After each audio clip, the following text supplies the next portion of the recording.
राजस्थान से रेजांगला शहीद सम्मान यात्रा रविवार को गांव खवासपुर में रेजांगला शहीद सिपाही रामेर सिंह यादव के शहीद स्मारक पर पहुंचे और उनका फूलमाला पहनाकर सम्मान किया। इसके बाद शहीद सिपाही रामेर के परिवार के परिजनों का फूलमालाओं व शॉल उड़ाकर सम्मान किया। वहीं महिलाओं का भी शॉल उड़ाकर सम्मान किया गया। इस मौके पर अखिल भारत यादव महासभा के प्रदेश अध्यक्ष राजस्थान दिनेश यादव, महासचिव शेर सिंह यादव ने बताया कि राजस्थान से रेजांगला शहीद सम्मान यात्रा के दौरान रेजांगला में शहीद हुए जवानों का घर घर जाकर सम्मान किया जा रहा है। सम्मान समारोह में मौजूद गणमान्य लोगों ने अहीर रेजिमेंट के गठन की आवाज़ भी उठाई। उन्होंने बताया कि भारत चीन जंग में 114 वीर अहीर जवानों में अपनी शहादत दी थी। सभा में मौजूद गणमान्य लोगों ने अहीर रेजिमेंट के गठन की आवाज़ उठाई। उन्होंने बताया कि भारत चीन जंग में 114 वीर अहीर जवानों ने अपनी शहादत दी थी।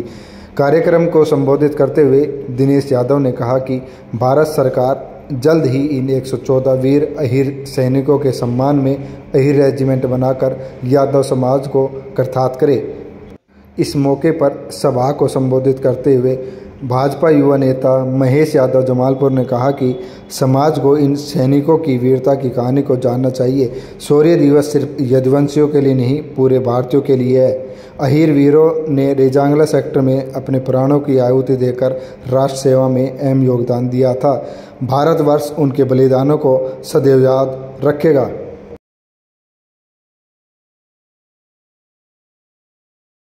शहीदों को नमन करते हुए आज इस गांव में अखिल भारतीय वर्षीय यादव महासभा एवं युवा यादव महासभा के सभी वरिष्ठ सदस्यगण और उनके जो अध्यक्ष जी हैं दिनेश जी, जो राजस्थान से चलकर अपने हरियाणा में और अपने खासपुर गांव में आए हैं, तो इनका बहुत बहुत धन्यवाद करती हूँ, बहुत बहुत स्वागत करती हूँ और इनको आभार व्यक्त करती हूँ कि इस तरीके से आप यात्रा लेके आए हैं। प्रत्येक परिवार में प्रत्येक शहीद का आप सम्मान करते हैं। बहुत ही एक कदम आपका बहुत ही अति सराहनीय कदम है। और रही बात अपने शहीद की, तो मैं एक बात कहना चाहूंगी कि शहीद किसी एक विशेष जाति का, विशेष किसी धर्म का या किसी विशेष एक परिवार का नहीं होता है।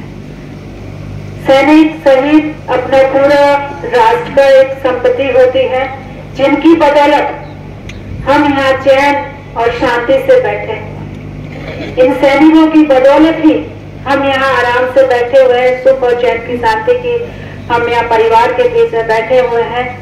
और मैं उन शहीद के परिवारों को भी उनकी हिम्मत को और उनके साहस को सलाम करती हूँ, क्योंकि इतनी बड़ी कुर्बानी कोई भी परिवार नहीं दे सकता जो एक शहीद के परिवार देता है।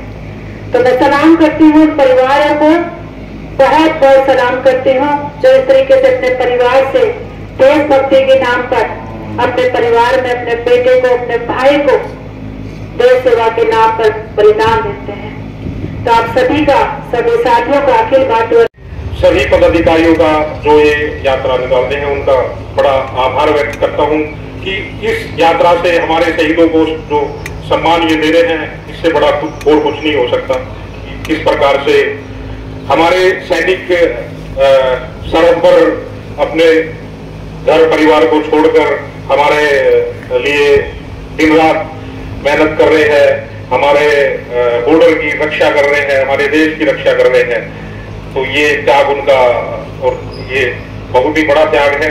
तो मैं ये इस मुहिम के लिए भाई का बहुत बहुत धन्यवाद करता हूँ। जय हिंद, जय भारत। टेम्परेचर होता है तो हम इनर 2 स्वेटर और एक जैकेट पहन के चलते हैं। उनके पास सिर्फ एक स्वेटर, एक स्पोर्ट शूज, तब वो लड़ाई लड़ी। और किसी ने भी कोई शिकायत नहीं करी साहब कि हमारे पास हथियारों की कमी है, हमारे पास जूते नहीं है, कपड़े नहीं है। और जब हथियारों की जो गोलियां खत्म हो गई, संग्राम सिंह जी ने 6 फीट के हाइट के बताते कि 2 चीनियों की, क्योंकि चीनियों की हाइट कम रहती है, उनको पकड़ पकड़ के ऐसे गुत्थम गुत्था करके उनको मारा है। तो ये इकलौती लड़ाई है विश्व की जो आखिरी गोली और आखिरी सांस तक चली थी साहब। 3.5 घंटे में जो तांडव मचा था, जिस चाइना हर पोस्ट को जीतती हुई आ रही थी 1962 में, सिर्फ एक रजान ही ऐसी पोस्ट थी जो वो लोग नहीं जीत पाए, वो जीत ही नहीं पाए, वो वहां से पीछे हट गए। और अगर ये पोस्ट चली जाती तो आप यकीन मानते कि कश्मीर तक जो है चाइना कब्जा कर लेती। तो इन सब चीजों को सुनने के बाद, अरे भाई उनके बारे में तो कोई ज्यादा बात ही नहीं करता। क्यों नहीं करते साहब? कारगिल हम सब ने देखा है, कारगिल के बारे में सब बात करते हमें करनी चाहिए, 71 के बारे में बात करनी चाहिए, पर 62 के बारे में क्यों बात नहीं करते साहब? जो असली लड़ाई तो वहां लड़ी गई थी।